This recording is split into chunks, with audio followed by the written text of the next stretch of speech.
तर आज लग्नानंतर आहे माझी पहिली होळी आणि आय एम सो एक्सायटेड. तुम्ही बघू शकता की मॅक्सची एक्साइटमेंट इतकी आहे की दरवाजा उघडला तरी त्याला बाहेर पडायचं.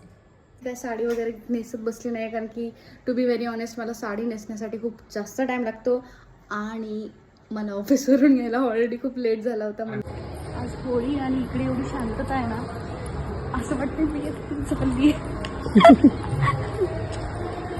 हा आवाज येते. तिकडच्या बिल्डिंगचा आवाज येतो. हा आपल्या बिल्डिंग मध्ये नाही येते. इकडे काय काय भारी दिसते तुझ्या ड्रेसमध्ये, गोड दिसते एकदम.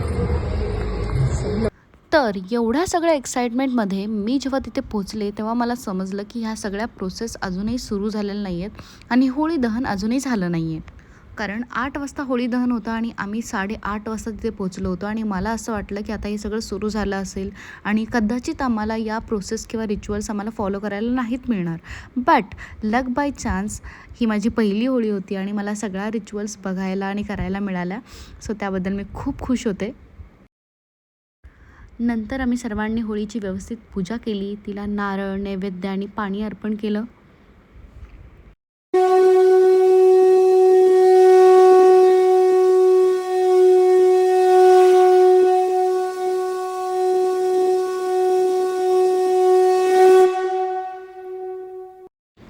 पूजा पूर्ण झाली आणि होलिका दहन करण्यात आलं आणि त्या ज्योतीकडे पाहताना जणू काही असं वाटत होतं की जुन्या सगळ्या भीती, राग, द्वेष, इगो, कसले गैरसमज असतील तर ते सगळे दूर होत आहेत. सगळे त्या होळीमध्ये जळून जात आहेत आणि उरतंय फक्त प्रेम आणि नात्यांमधला गोडवा.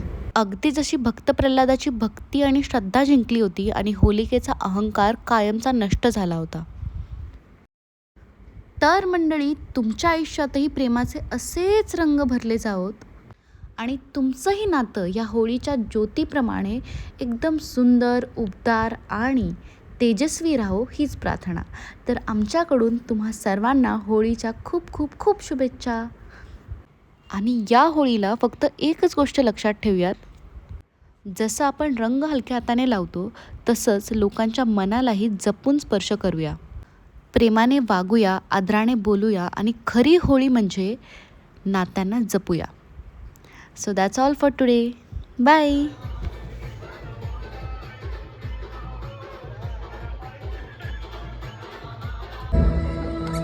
इथेच सोडायला